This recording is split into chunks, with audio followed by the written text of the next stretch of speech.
Hello everybody and welcome back to the XJW Kid channel. Today I want to ask you a question. Have you ever been stressed out? Of course you have. Everybody gets stressed out with everyday life.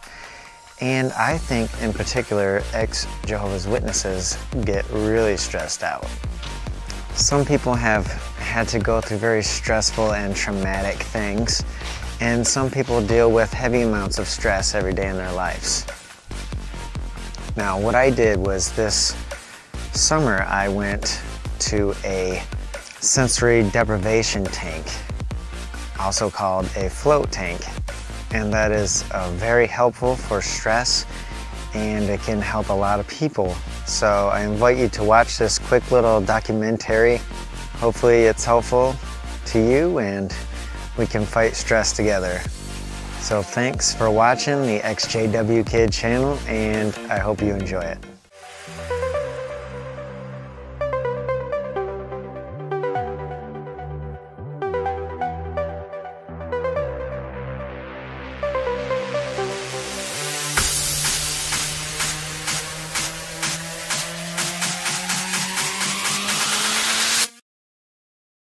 So let's talk a little bit about what a sensory deprivation tank actually is. The tanks were first thrown into the mix in the 1950s, and back then they thought, and this is why they did testing like this, they thought that if the brain was without any stimulation, or if the brain had nothing to sense, that it would just shut down and go into a coma state. And after some testing, they actually found out that it's quite the opposite. So that's pretty amazing. Let me just start off with a quote from Joe Rogan, because Joe Rogan is where I first heard about this from, although I did first see it on The Simpsons. So The Simpsons beat them to it because they beat everybody to everything. So on Joe Rogan's podcast, he was quoted to say, "The sensory deprivation chamber has been the most important tool that I've ever used for developing my mind, for thinking, for evolving." A lot of people associate deprivation tanks. It's kind of a scary title to it. So some people think it should be called a sensory reduction tank, which, you know, sounds a little bit less threatening. But on the street, because you know me, I'm very street. I mean, it's more commonly known as a float tank or floating. It's a floating.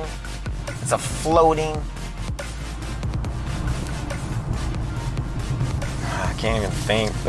Hopefully it helps me think, because I can't think right now. So the people that are actually scared to do this at first, a lot of people get into it and they no longer feel scared. They actually feel the opposite, which is total relaxation and total calmness. So you go to the place, there's different types, there's pods, there's chambers, all different types. Today I'll be going in a pod. It looks like a capsule. It looks like a big pill. So you get there, you have to shower before and after. So you go in your birthday suit. You don't have to, but it's a much better experience. So these tanks have about 8 to 12 inches of water, so on average about 10 inches of water. But it's not just regular water. This water has 800 to 1200, something with the 8 and 12, right? 800 to 1200 pounds of Epsom salts.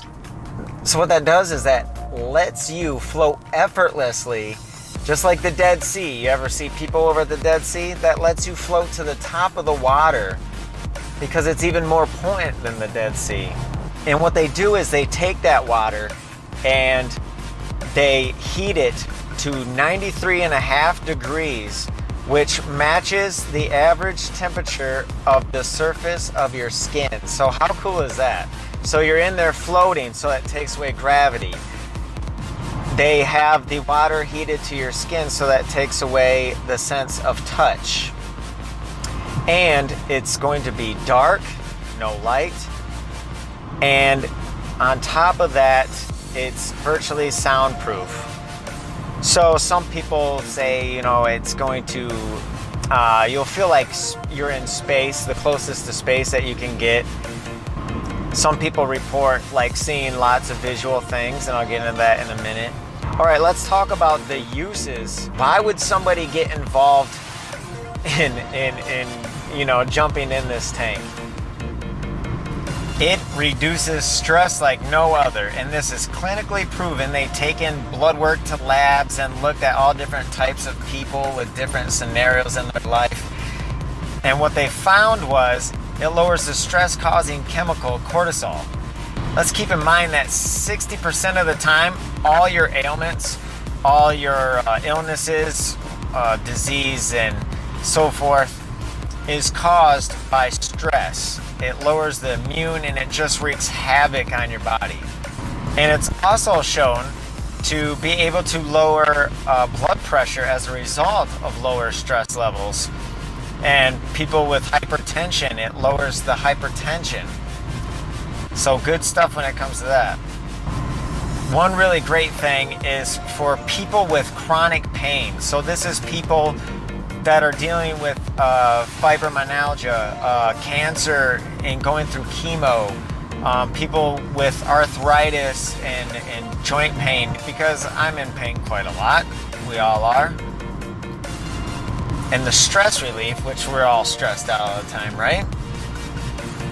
The really big reason why I want to jump into this is I would really like to experience the benefits of expanding my mind, reaching levels of meditation. It's said that this is the easiest way for a normal person to understand what meditating is and how to do it. Scientifically, what this is doing is the left hemisphere of your brain is always dominant over your right. Now the right side of your hemisphere, or now the right hemisphere of your brain controls more of the visualization and creative side of yourself, and the left more or less takes care of, you know, your interactions. Like me driving right now, my left hemisphere is at work right now. Me talking, that's my left. All this attention that I have to decode of my surroundings, all this input that I got here on the highway. If I get into this tank and I cut off all the stimulus, all the senses, then what that will do is make that left side, it'll still be dominant, but it makes it just kind of close off. It's not being needed. So your right hemisphere takes over, and it allows you to expand your mind, expand your thinking. I just hear lots of good things, so that's why I'm here. I'm really looking forward to this. I'm gonna let you guys know what exactly, you know, I experienced, what I thought about, what it was like. So I'm gonna be there in a minute. I'll show you the place that it's gonna happen in, and then we'll get back to it. Does that sound good? I can't wait. I'm kind of nervous, but you know, some people are scared to do it, but I'm actually claustrophobic, which is funny that I'm so game to do this. When I first seen this on The Simpsons, I was like, I told my brother, I'm like, no way can I do that, dude. Like, I'm not going in there. I'm too claustrophobic. But after watching Float Nation and listening to Joe Rogan speak about it and some others, it just seems so amazing, the experience that you can get. What you're putting your body in is an environment that you can't get anywhere else on earth. So I mean, that's something you gotta try at least once, right? So here's my shower that I gotta take, jump in that, and then I get my hour in the tank. So this should be fun. Hey everybody, I'm back. I feel like a slightly different state of mind. Me, it's a different feeling. I gotta say, it's a different feeling. Okay, so I went in, and she took me to the changing room, and I was given a little thing to wrap around my waist with some Velcro, some flip-flops, and a really cushy robe. I really liked the robe. And then after I was changed, I put my stuff in the locker. Then I walked back. She explained the process. It had automatic lights in the room, so when there's no motion for 5 minutes, it'll shut off. So what I did was I took a shower and I got in, and with the lights on, it felt kind of pool, small pool, bathtub-ish, like you really got that feeling.